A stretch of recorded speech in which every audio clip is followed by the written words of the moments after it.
my glasses are. Fuck.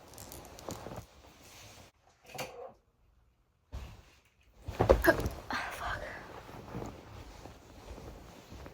Hey guys, good morning. I have less of a tolerance for people's bullshit like immediately this week. I'm really scared because I was told to not make any impulse decisions, but all of my emotions feel impulsive.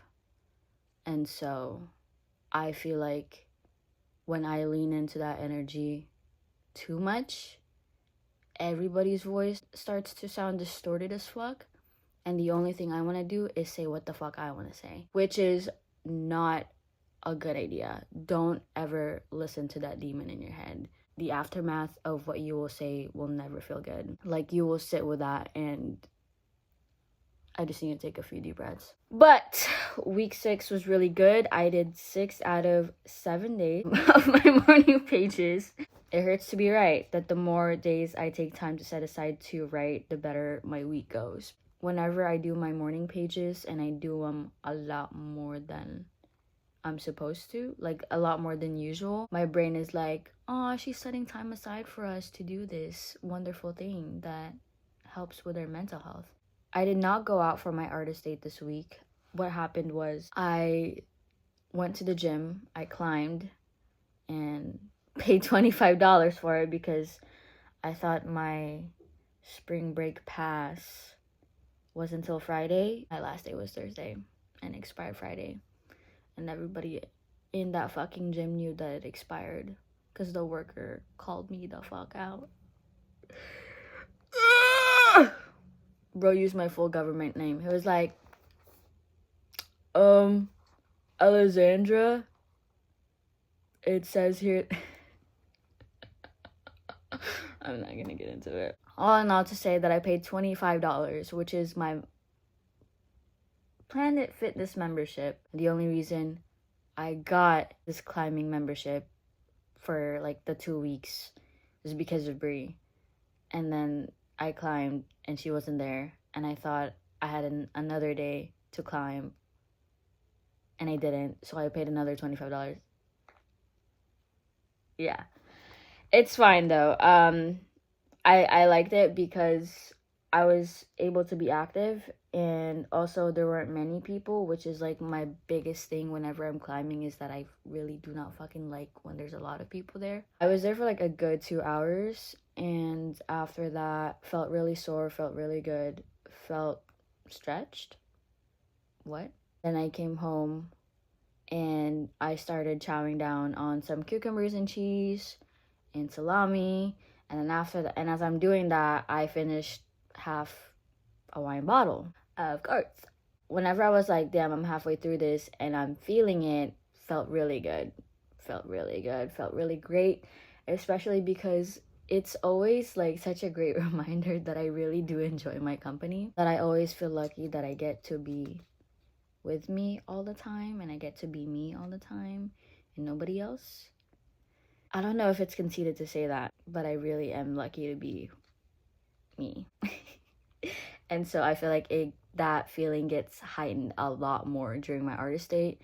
And then don't let me be wine drunk either, because now I think I just love myself a lot during that time. It's not always like that, so whenever it is like that, I try to write it as much as I can. Okay, I was halfway through the wine bottle. I ate my dinner that my grandma had cooked for me, and it was fish and rice with some tomatoes, and it was really good. And it takes her like a good 2 hours to cook the fish, and I'm like, really? Yeah. And she's turning 70 this year. Like, I try not to think about how at some point I would have to live life without her. I'm not gonna talk about that today. Ate my dinner, finished the rest of the wine bottle, and okay. And then at that point, I was really drunk. As I'm finishing like the last thirds of the wine bottle, I did karaoke. I sang like Iris Goo Goo Dolls, and I give up forever to touch you, 'cause I know. And then This is real. This is. And then I sang You Belong With Me. Duh. Don't Like the Woman. Great song though. It has shaped my entire pre-teenhood. Also some Katy Perry, Britney Spears. A lot of white women. A lot of white women. And I'm not even. Yeah. I enjoyed my time so much. And then also I sang 1,000 Miles. After that, whenever my. Oh my god, you guys, leave me the fuck alone. Whenever I finished the bottle of wine, I was like, all right, it's time to take a shower. Because at this point, like, I came home from the gym and I have not showered. Girl, get your ass under the fucking water. So that's what I did. Dude, I was so drunk. I was swaying so much. And then I started giving myself anxiety because I was like imagining myself like being behind the wheel right now. And I'm like, but girl, you're not even outside of your apartment. Like, you're not even in the car. But I'm like, bro, if I was driving right now, like, I get pulled over, like, I could hurt so many people. And I'm like, yeah, but you're not driving. Like, you're in the bathroom sitting down on the tub because of how drunk you are. But I just kept thinking that way, and I'm like, Les, God's sake. And then I made it through the shower without throwing up. But as soon as I step out that hole and like wrap my towel around me, wraps. Oh my god. I have never, ever thrown up this much since 2021. Except this time, there is an instance where I threw up on like an ex-coworker's carpet because of how drunk I was. People took care of me though, and that's one thing I will always. That was the most embarrassing thing that could have happened to me, and it happened to me. And people were just one. They only cared about like how I was feeling, and they were just like, drink some water, like lay down, and I'm like, dude, this is so fucking embarrassing. Like it gave us something to talk about like the following weeks. But this time though, I was by myself and I was throwing up over the toilet, and I threw up everything I ate. The cucumbers, the cheese, the rice, the fish, the tomato, like everything I ate, chat. I did not know wine was capable of doing that to me. And I should have known. I'm a lightweight all around. And I'm like, girl, you think this 1v1 between you and this fucking bottle of Paxis, like, you win this shit? Like, you don't even have a coach. You didn't even sign up on the sheet. Like, bro, I got beat the fuck up. No gloves.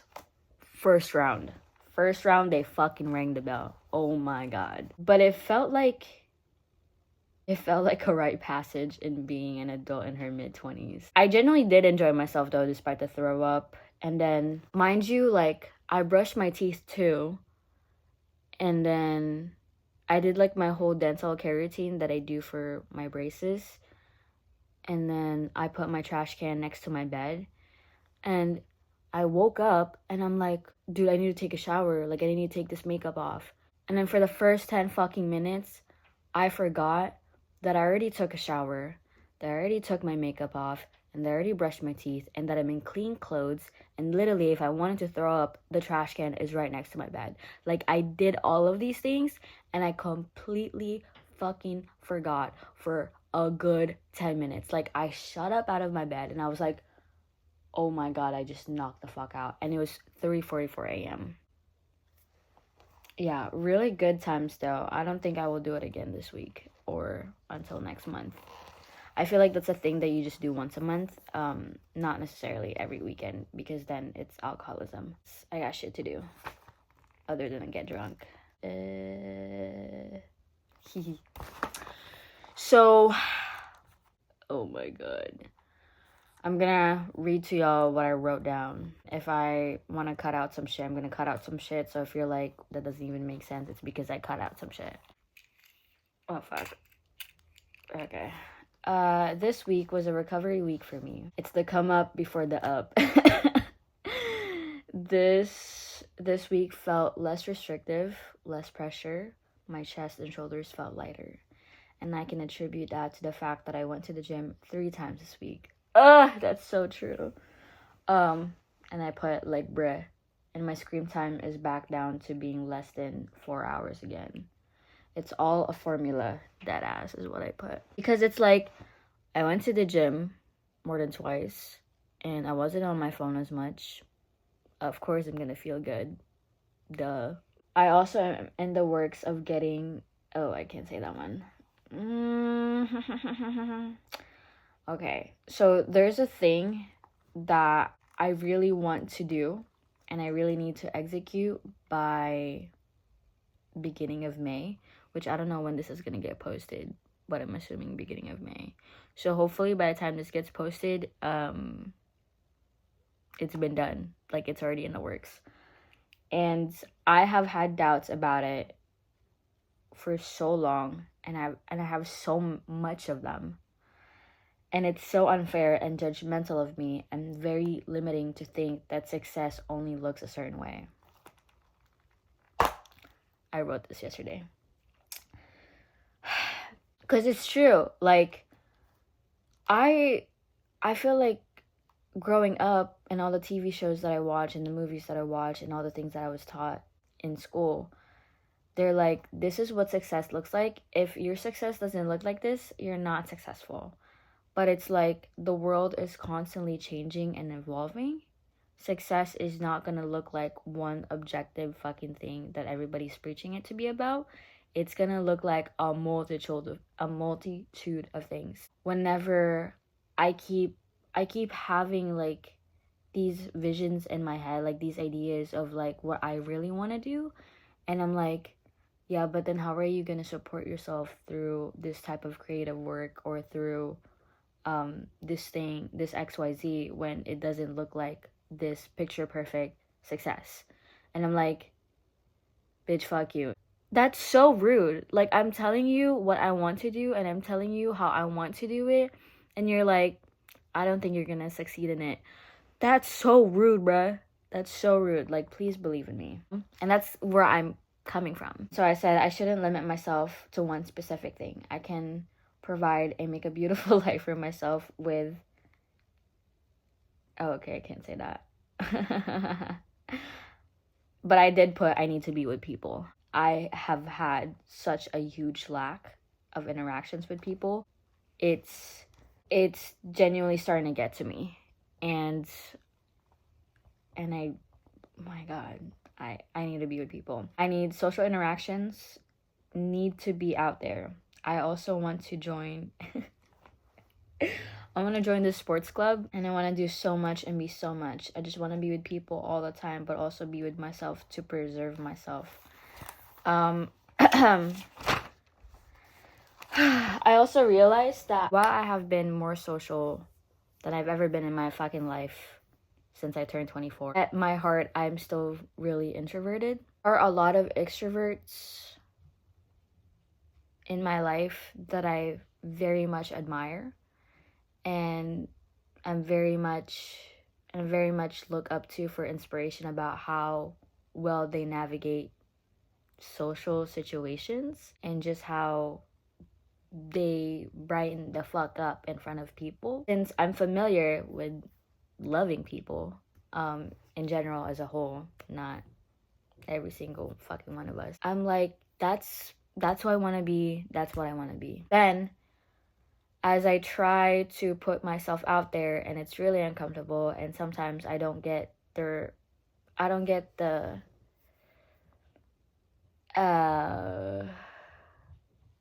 like, it's not as well received as I want it to be, or people just don't show the same energy. It low-key genuinely breaks my fucking heart. It feels like rejection 10,000 fucking times. And I'm like, oh, I'm actually not built for that, because I'm, after a social day, after a day with being out with friends or family, or just people in general, I am thoroughly exhausted, and I need to be alone for the next 5 hours, complete silence, like just in my bed by myself, and like snuggle the fuck up with myself. And then I can come back and do it again tomorrow. There are people who don't need to do that. And I don't know why I haven't been accepting of that part of me at this point, because that's all I know. But I think since I was able to see it with other people and see how people thrive in social functions like that and social environments like that, I'm like, if they can do it, I can do it too. And I can change myself into whoever I want to be.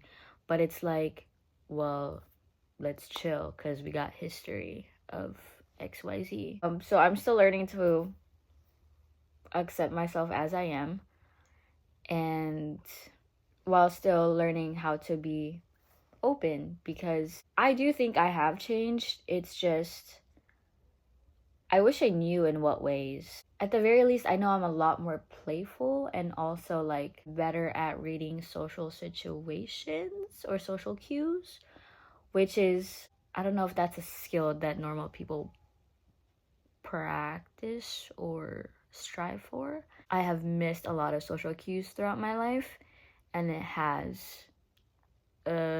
prompted a lot of conversations about, okay, maybe I don't know how to go on about that. Just sometimes I feel like I'm really oblivious to the way people talk, because people don't always say what they mean. And so that's kind of the part that gets me, because I have had many conversations with friends where they were like, hey dude, that girl or that guy was being really weird with you, like, are you okay? And I'm like, what? We just had a nice conversation. They're like, no, they were talking to you like you're fucking stupid. And I'm like, what? It used to happen a lot. And I'm like, really? And mind you, like, majority of these conversations being exchanged like through a group chat too.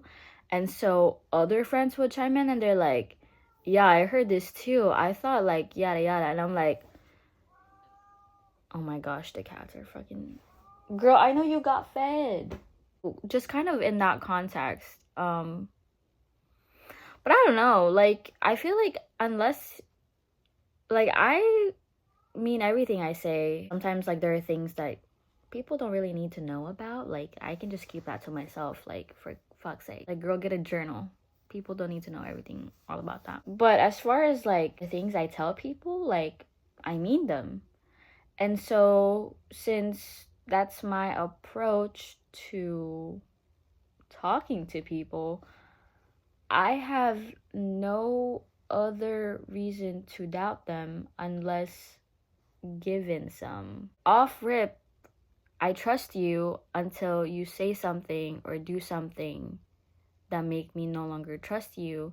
And after that, the success rate of coming back to 100% is really low, because you were given a chance. Like, everybody's given a chance to be trusted 100%. Once it's like kind of clouded by white lies or like withholding shit or just completely outright lying about shit, then I no longer trust you. Duh. I feel like that makes sense. I'm gonna be honest with y'all. There was a point where I was like very doubtful of the things that people were saying to me. But after practicing it and going through that, I was like, it is exhausting to be distrusting of people. It's exhausting. I don't want to spend what fucking little energy I have in trying to decipher, trying to analyze what you just said, trying to see if it was truthful or not. Like, it is much easier and it feels so much lighter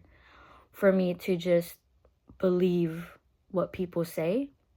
If people do lie to me, it always come up in the end. Like, whenever people aren't genuine with their intentions, like, it eventually pops out. And that's why I'm like, I'm gonna keep trusting people and I'm gonna keep getting hurt and it's gonna suck every fucking time, but it's all I can do. Like, I can't not trust. I can't keep my fist closed. Like, it has to. They need to stay open. That's week 6. A lot better, and I'm very excited for week 7 because I looked at the tasks and they seem Actually excited to do them. And then I need to plan out my self date this week, which I think I have an idea what it's gonna be. I do think in general, like April is gonna be active as fuck. Oh my god, it's gonna be so active. By the time this gets posted though, like it's already May, but like just know, like I'll let you know if I have fun. You'll know in the comments. I mean in the description. I always write on the day that I upload my videos, or at least when I either on the day I upload my videos or on the day I filmed it. One of the two. So it feels like a little time capsule whenever I'm reading back into it. But I gotta go. I love you. Thank you for watching. I will see you next week. Bye.